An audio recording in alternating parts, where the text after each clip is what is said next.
Hola, este es el tercer video explicativo de la unidad referida a campos escalares, donde discutiremos la diferenciabilidad de los mismos y calcularemos derivadas direccionales. Además, presentaremos al vector gradiente y discutiremos su utilidad e interpretación. Este material es complementario al material recomendado teórico y práctico y no lo reemplaza. Regresando a nuestras situaciones en el terrario, notamos ahora que lo invadieron las cochinillas, por lo que instalamos uno de los cartuchos que producimos en una de las esquinas del mismo, tal como se esquematiza en la figura. Al burbujear el gas interior en las napas de agua subterráneas, las cochinillas que se encuentran en nidos bajo la tierra salen a la superficie para huir. Esto lo hacen siguiendo siempre una trayectoria recta, en la dirección y sentido hacia donde detectan una mayor disminución de la concentración del producto, intentando ponerse a salvo lo más rápidamente posible. Luego de instalar el cartucho, en el terrario se hizo evidente un gran nido de insectos en la posición central.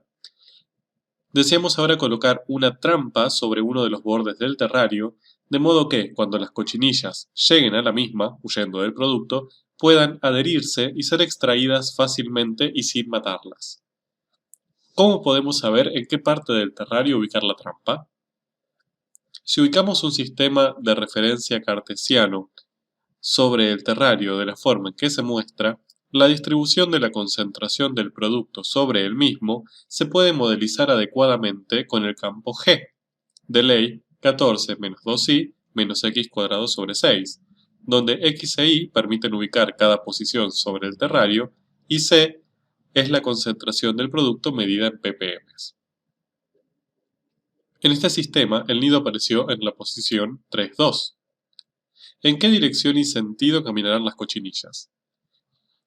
Si analizamos rápidamente la ley del campo, vemos que su valor máximo se dará necesariamente en el origen de coordenadas, es decir, en la posición donde se instaló el cartucho, lógicamente. La mínima concentración del producto se dará en el vértice de posición 6, 4. Pero no sabemos si en la posición del nido las cochinillas pueden detectar esto, o se moverán simplemente por efectos locales de la concentración. Ahora, ¿se moverán paralelamente a alguno de los ejes coordenados? ¿Se moverán en alguna otra dirección oblicua? La dirección y sentido de movimiento será consecuencia de la detección de hacia dónde disminuye más rápidamente la concentración de producto en la posición del nido. Traducido en lenguaje matemático, hacia dónde la razón de cambio de la concentración en función de la posición sea mínima. Por lo tanto, deberíamos estudiar derivadas del campo G. Con lo que conocemos hasta ahora, de todas las direcciones planteadas, podemos estudiar qué sucede en solo dos casos. Si nos movemos en dirección paralela al eje X, en sentido creciente de las X, podemos hallar la derivada parcial de G con respecto a X en ese punto.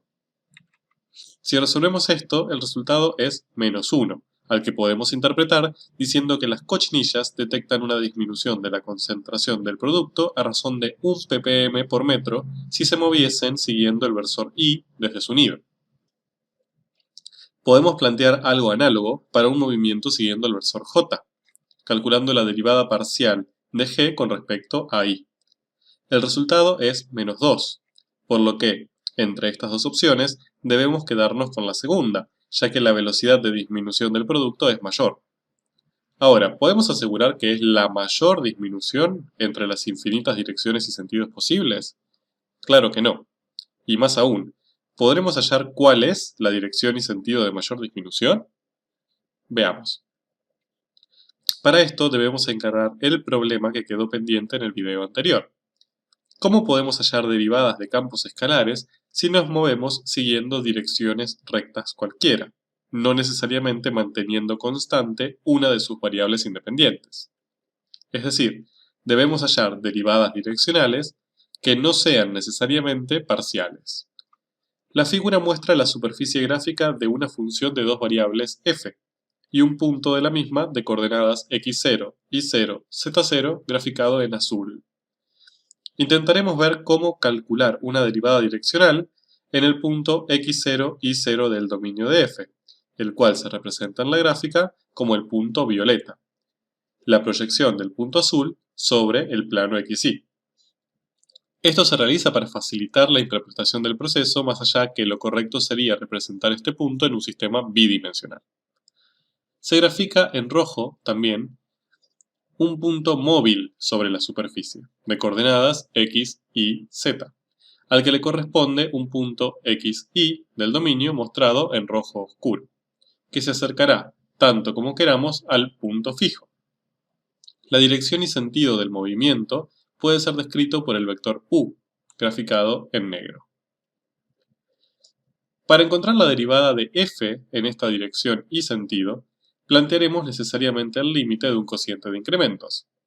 En este caso, del incremento de la variable dependiente z sobre el de las variables independientes x e y. La derivada será el resultado de este límite, si existe, cuando el incremento de x y de y tienda a 0. En nuestra figura es claro dónde podemos leer el incremento de z. Pero, ¿a qué llamamos delta x y? ¿Cómo podemos trabajar con una variación conjunta de x y de y para resolver este único límite? Claramente, delta xy está relacionado con el vector u que fijamos. Analicemos un poco esto.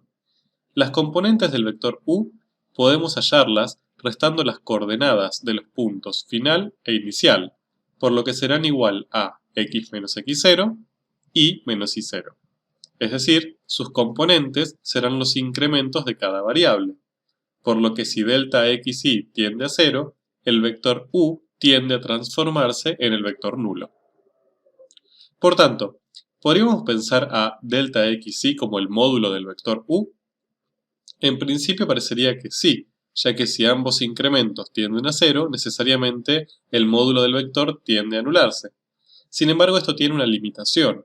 Si pedimos que el módulo del vector u tienda a 0, no estamos garantizando que la dirección del mismo se mantenga, solo que su longitud, entre comillas, se acorte tanto como queramos.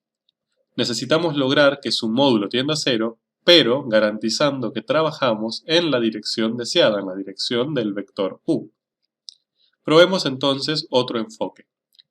Trabajemos ahora con u0, versor asociado a u, es decir, un vector paralelo a u, con el mismo sentido y con módulo 1 por simplicidad. Al ser paralelos u y u0, podemos pensar a u como u0 por un escalar, lambda. Este lambda puede ser cualquier número real, positivo o negativo. En este caso no tendría sentido que fuese 0. Noten que si lambda es negativo, estaríamos trabajando con vectores u de sentido opuesto a u0. Es decir, el signo de lambda se relaciona con el sentido de desplazamiento desde el punto fijo. Noten también que el módulo de u es igual al valor absoluto de lambda. Por tanto, si lambda tiende a 0, el punto móvil se acerca al punto fijo, pero siguiendo necesariamente la dirección fijada por u, que es lo que buscábamos. Ahora, ¿qué sucede con los incrementos en x y en y por separado?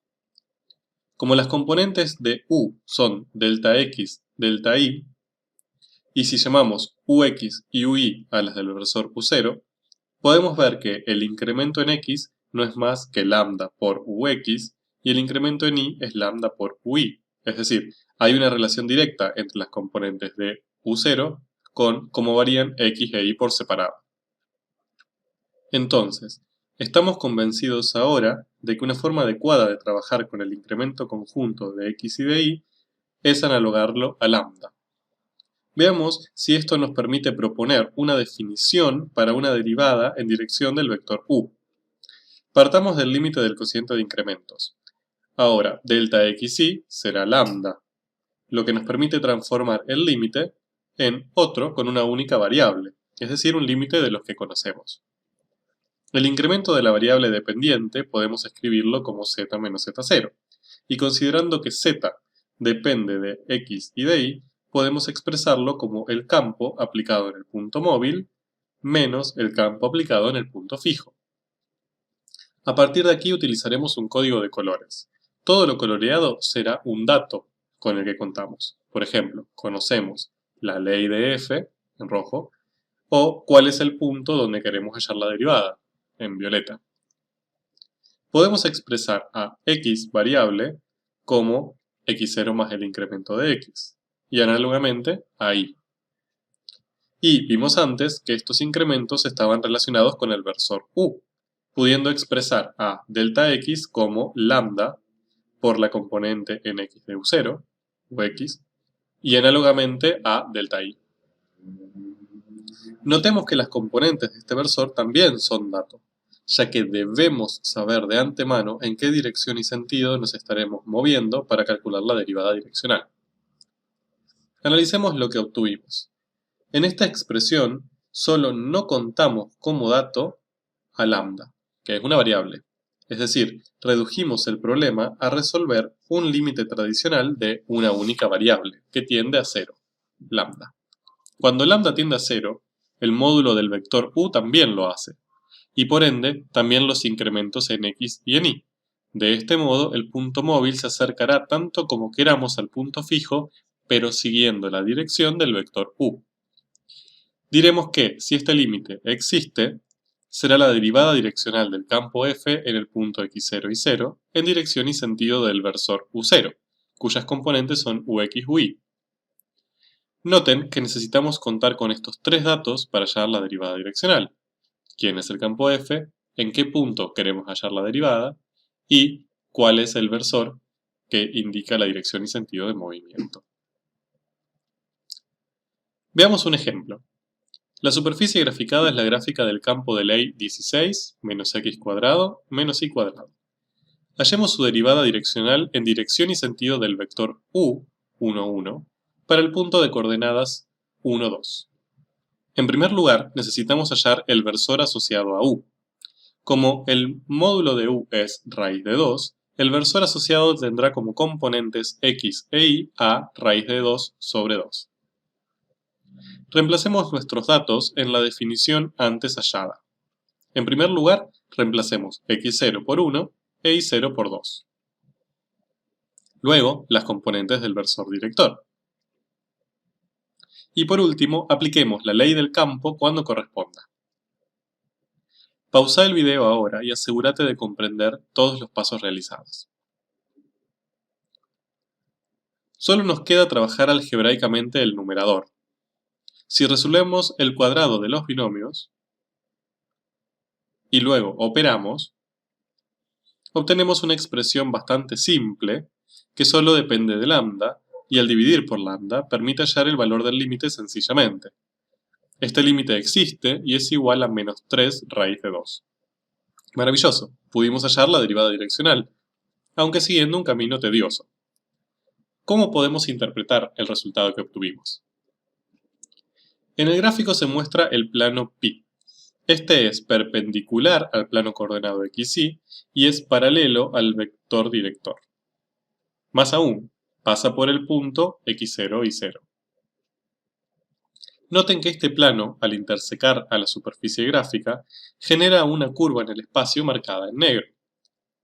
Si resumimos nuestro estudio al plano π, o dicho de otra manera, analizamos el proceso de derivación realizado solo teniendo en cuenta lo que pasa en este plano, vemos que es análogo a la interpretación de una derivada de una función escalar. Si volvemos a graficar nuestro punto móvil, vemos que podemos hallar una recta secante RS que pase por el punto azul y por el punto rojo. La pendiente de la misma será igual al cociente entre delta z y lambda. Podemos pensar a lambda en este caso como el módulo del vector u. Cuando lambda tiende a 0, el punto rojo se acerca al azul siguiendo la curva C. Si permitimos que se acerque tanto como quisiéramos, la recta secante tendería a comportarse como una recta tangente a C en el punto fijo. Y por ende, su pendiente también tendería a un valor límite. Vemos que el límite de la pendiente de la secante no es más que la derivada direccional de f en ese punto en el sentido y dirección de u. Esta derivada direccional vale menos 3 raíz de 2. Analicemos este resultado. Menos 3 raíz de 2 será entonces la pendiente de la recta RT, es decir, podemos pensarlo como el delta z para esta recta sobre lambda. Es decir, que si lambda vale 1, o sea, el vector u es el versor u0, con igual sentido y dirección que u, entonces el delta z para la recta vale menos 3 raíz de 2. O sea, podemos interpretar este resultado como que si avanzamos una unidad desde el punto fijo en dirección y sentido del vector u, z disminuye menos 3 raíz de 2 unidades. Esto nos lleva a proponer la interpretación geométrica de las derivadas direccionales. Representan la pendiente de la recta tangente a la curva intersección entre la gráfica del campo y el plano pi, en el punto fijo, estudiada en el sentido de u. Aquí se ve la importancia de utilizar un versor director u0, ya que esto permite una relación directa entre el valor de la derivada direccional y la pendiente de la recta RT, analizando el caso en el sentido de u. Noten ahora que si u y u0 tuvieran sentidos opuestos, lambda sería negativo, por lo que el valor de la derivada parcial obtenido sería el opuesto. En nuestro caso esto indicaría que, si desde el mismo punto nos desplazamos una unidad en dirección de u, pero en sentido opuesto, las imágenes se incrementarían en 3 raíz de 2. Análogamente podemos ampliar la interpretación física de las mismas. Representan la razón de cambio de la variable dependiente z ante un cambio unitario en dirección y sentido del vector u a partir del punto fijo. Analicemos otro caso. Veamos qué sucede si planteamos una derivada direccional de un campo f cualquiera en un punto p cualquiera, siguiendo la dirección y sentido del versor i. Si reemplazamos ux por 1 y ui por 0 en la definición, observamos que la misma no es más que la definición de una derivada parcial de f con respecto a x. Esto demuestra cabalmente que las derivadas parciales son casos particulares de las derivadas direccionales. Bien, volviendo a nuestro problema inicial. Lo antes descrito, ¿nos permite saber en qué dirección se moverán las cochinillas? No. Podemos calcular distintas derivadas direccionales, pero no tenemos una forma simple de hallar la mínima. Y esto genera otra pregunta. ¿Podremos hallar cualquier derivada direccional en cualquier dirección o sentido? Recordemos algunas ideas. Cuando trabajábamos con funciones escalares, decíamos que una función era derivable en un punto simplemente cuando existía su derivada en ese punto. Por otro lado, decíamos que era diferenciable en ese punto cuando podíamos expresar cualquier incremento en su variable dependiente como la suma entre un diferencial de y un error, donde este error tendía a 0 cuando tomábamos delta x cada vez más pequeños. Veamos un poco esto. Supongamos que contamos con la función escalar f, con la gráfica mostrada, y un punto fijo de la misma. Ante un incremento en la variable independiente x, podemos notar un incremento en la variable dependiente y. Si podíamos hallar una aproximación lineal a f en el punto fijo, su recta tangente, este incremento en y podía pensarse como la suma de un diferencial, la parte principal del incremento, y un error que tendía a 0 cuando tomábamos delta x cada vez más pequeños. Dicho de otra manera, en entornos cercanos a x0, este diferencial resultaba una buena aproximación del delta y. Definíamos el diferencial de y como el producto entre el delta x escogido y la derivada de la función en ese punto. Por tanto, si esta derivada existía, era condición suficiente para poder hallar el diferencial. Dicho de otra manera, si una función escalar era derivable en un punto, entonces podíamos asegurar que era diferenciable en ese punto. ¿Qué pasa con los campos escalares? ¿Qué significaría en este contexto que un campo sea derivable? ¿Que exista al menos una derivada direccional? ¿Que existan algunas? ¿Que existan todas? No es un concepto muy claro. Ahora, sí podemos definir análogamente a qué llamaremos un campo diferenciable en un punto. Un campo f será diferenciable en un punto x0 y 0 si y solo si existen dos errores, e1 y e2, de modo que el incremento de la variable dependiente z pueda escribirse como la suma entre el valor de cada derivada parcial en ese punto por el incremento de la variable correspondiente, más la suma de cada error por el incremento de la variable correspondiente. siempre y cuando estos errores tienden a cero cuando los incrementos de las variables independientes también lo hagan. Intentemos interpretar gráficamente qué quiere decir este trabalenguas. En el gráfico mostrado se presenta una región de la gráfica de un campo diferenciable, en celeste. Si permitimos que varíe solo y, fijando x, obtenemos la traza azul mostrada. Podemos analizar esta situación análogamente a lo que sucedía con funciones escalares. Y podemos proponer una linealización en naranja y ante un delta i, dividir el delta z en una parte principal, mostrada en marrón, e igual a la derivada parcial en i por el incremento de i, y un error que depende del incremento en i. Noten que este error tiende a cero cuando el incremento también lo hace. Algo similar podemos plantear para un caso donde i se mantiene constante y solo varía x.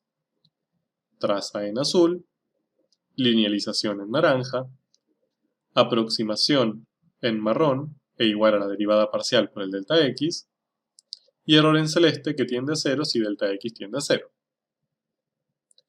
Noten que las dos rectas naranjas determinan un plano, que también se muestra en la figura y que necesariamente pasa por nuestro punto en estudio. Diremos que el campo mostrado es diferenciable si este plano es una buena aproximación de la superficie del campo G en los alrededores del punto en estudio. Este plano se denomina plano tangente a la superficie en el punto.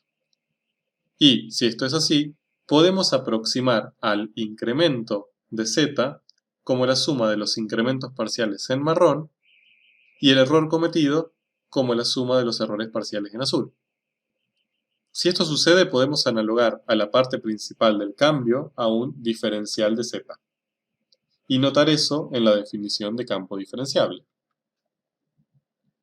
Por ende, definiremos diferencial total de z en un punto x0 y 0 a la suma del producto de las derivadas parciales del campo en ese punto por el incremento de las variables independientes correspondientes. Nótese que si el campo es diferenciable, el incremento en z es similar al delta z en las cercanías del punto en estudio, tal como sucedía para las funciones escalares, y podremos usar el diferencial total para aproximar un delta z. Entonces, siguiendo con la analogía, ¿solo será necesario que existan las derivadas parciales en el punto en estudio para asegurar que el campo es diferenciable? No. Analicemos este caso ya conocido por nosotros. Recordemos que en este caso, para todos los puntos sobre el eje Y y sobre el eje X, la imagen del campo es 0, por lo que ambas derivadas parciales del campo, en el origen de coordenadas, existen y son nulas. Por ende, en este caso, si el campo fuera diferenciable, el plano coordenado XY debería aproximar correctamente a la superficie en el origen. Esto claramente no es así.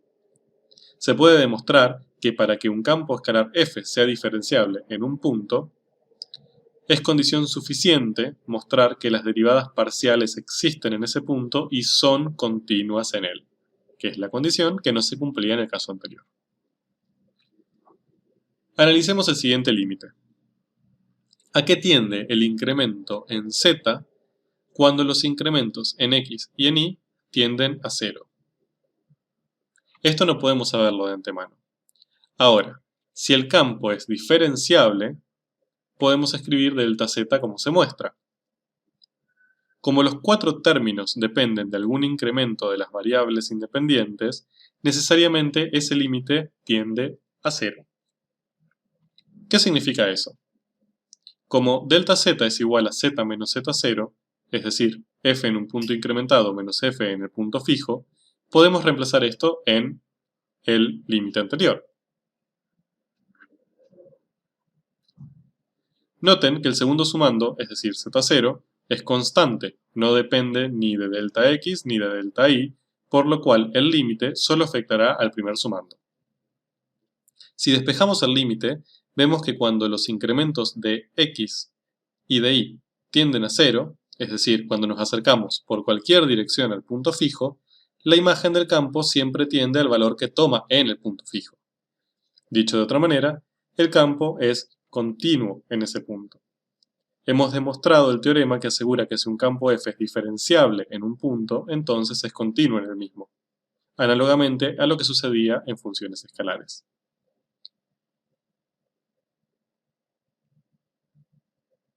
Bien, pero ¿esto nos ayuda para saber en qué dirección se moverán las cochinillas? ¿O para saber si podremos hallar cualquier derivada direccional? Veamos. Hemos planteado que las derivadas direccionales son iguales al límite del cociente entre el incremento de z y lambda, con lambda tendiendo a 0, si este límite existe. Ahora, si el campo f es diferenciable, podemos expresar el delta z como se muestra. Hemos visto que los incrementos de x y de y podemos expresarlos como función de lambda y de los componentes de u0. Dividiendo por lambda, obtenemos lo mostrado. Recordemos también que si lambda tiende a 0, el incremento de x y de y también lo hacen, y por esto los errores también tendían a 0.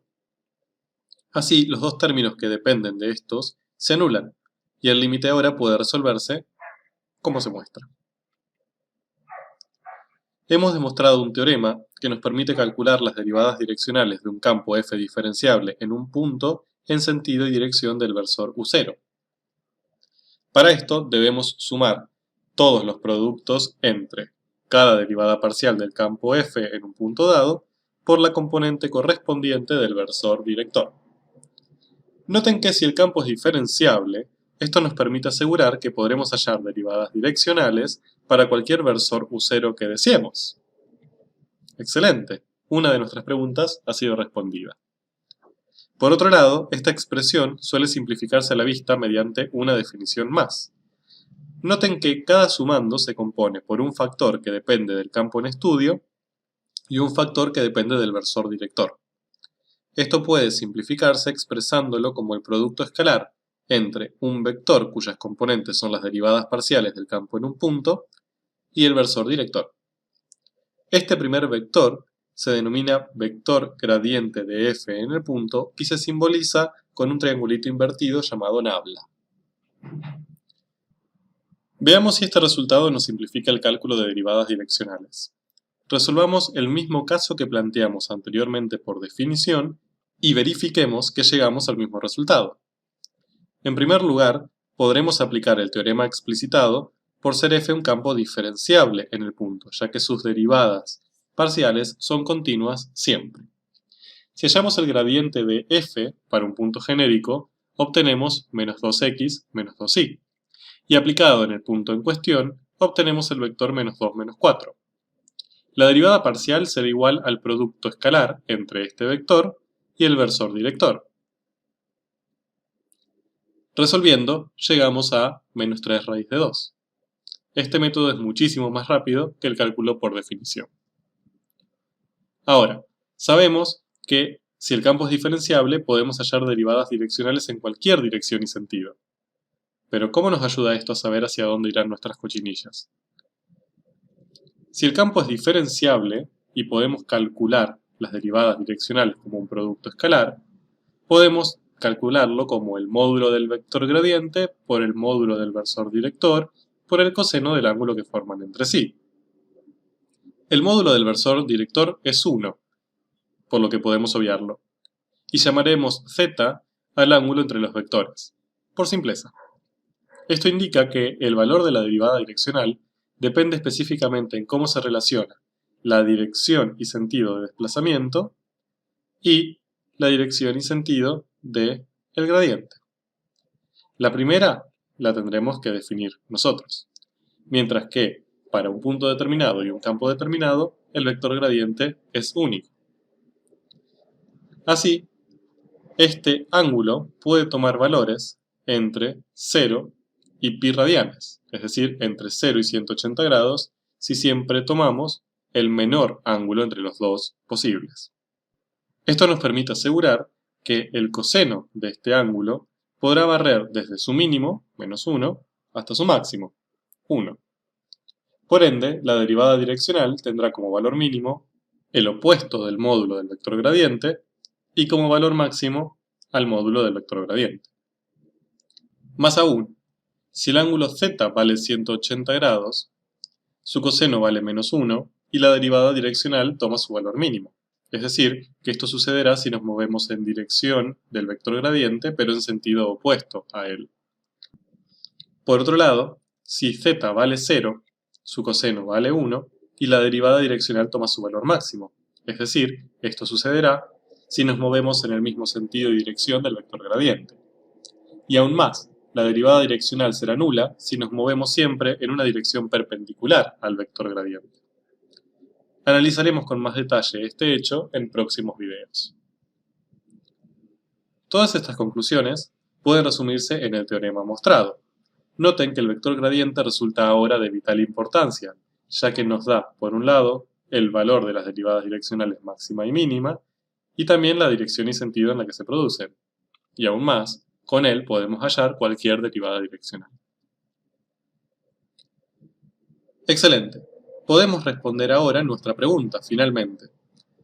Las cochinillas se moverán en sentido y dirección donde la concentración del producto disminuya más rápidamente. Es decir, debemos buscar la derivada direccional mínima de G. Por el teorema recién demostrado, sabemos que esto sucederá en dirección del vector gradiente de G en el punto 3,2, pero en sentido opuesto al mismo. Si hallamos nabla de G en 3,2, obtenemos el vector menos 1, menos 2. Su opuesto es el vector 1, 2, y es este el que nos brinda la información que buscábamos.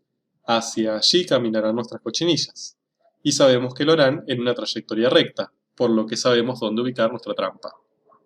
Más aún, podemos incluso estimar la razón de cambio de la concentración de producto que detectan las cochinillas en esa dirección. Esta coincidiría con el opuesto del módulo del vector gradiente, que en este caso es menos raíz de 5, ppm por metro. Y noten que esta es menor que las dos derivadas parciales halladas inicialmente.